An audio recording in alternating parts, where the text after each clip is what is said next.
The gentleman is recognized to speak on his amendment. Mr. Chairman, no matter where you are on the spectrum, and I've heard from my Democrat colleagues everything from the trying to address what they believe is a climate challenge or the climate change. And then I've heard colleagues say that the fossil fuels, oil and gas producers are burning up the planet, and they think there'll be this apocalyptic end of the world as we know it in 10 years, 15 years, 20 years. And so there's this crisis, which I'm not surprised. I think I've seen a crisis abuse like never before, from COVID to income inequality to the climate. There are challenges, and we should responsibly address those. And in this case, wherever you are on it, you have to at least appreciate the fact that everyone on this committee slept in a cool house last night, and they got up and got dressed in a well-lit room. They cooked themselves breakfast, or somebody else did. They made their coffee. They got in a car or an airplane, and even if they rode their bicycle, they had petrochemical component parts to the tires and every other part of that bicycle. So we're dependent on fossil fuels for the quality of life we enjoy. We're blessed to have an abundance of oil and gas in this country. Absolutely blessed. It is the lifeblood of our economy. It basically fuels 80% of the entire global economy. And for the first time since the 1970s, we are energy independent. God bless America. You know what I mean? Like, we have the luxury of not begging other countries. And I don't want to be disrespectful, but we saw our president pleading with OPEC to produce more of that quote unquote planet polluting material, because I don't think he can handle politically the price at the pump and the inflationary effects on his anti-fossil energy policies. Look, it gives us the quality of life, economic prowess, global leadership.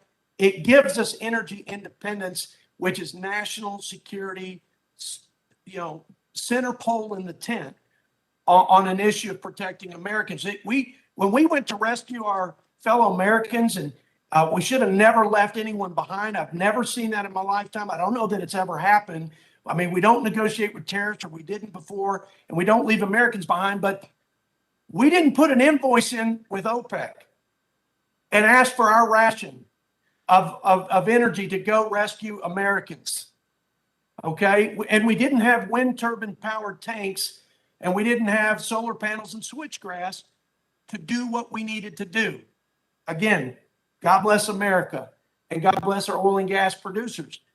We cannot slap a global intangible low tax provision or tax burden on top of the highest taxed industry in the world, and that's oil and gas. We just simply can't do it. There's a reason that GILTI doesn't apply to oil and gas production around the world, because oil and gas reserves are immobile. They are tangible, not intangible. And oil and gas industries are the highest taxed in all industries in foreign tax jurisdictions, so they're not low tax. I mean, Janet Yellen gets this, so I would only ask, if you don't believe me, take a page out of her plan with the OECD's on this global minimum tax. Her first pillar and first principle is carving out extractions for these tangible assets. Extraction of minerals of all kinds, including oil and gas. So why in the world do we want to go backwards? Like I've said, build backwards. This is another element of that. We would go backwards, colleagues, on being energy independent, having low cost energy for our working and poor folks who are like living paycheck to paycheck. And we've got 1 billion people in energy poverty. Why not the US of A solve that problem? Because we produce energy more efficiently, more environmentally friendly, with the best technology in the world. The demand for fossil fuels is not going down. It's going up. In fact, EIA says that there's going to be a 50% increase in demand for energy. America ought to satisfy that. We ought to meet the needs. We ought to be able to get those customers, and we shouldn't cede that to China and other polluters. So please support this amendment. Thank you for your Thank the consideration. I gentleman. yield back.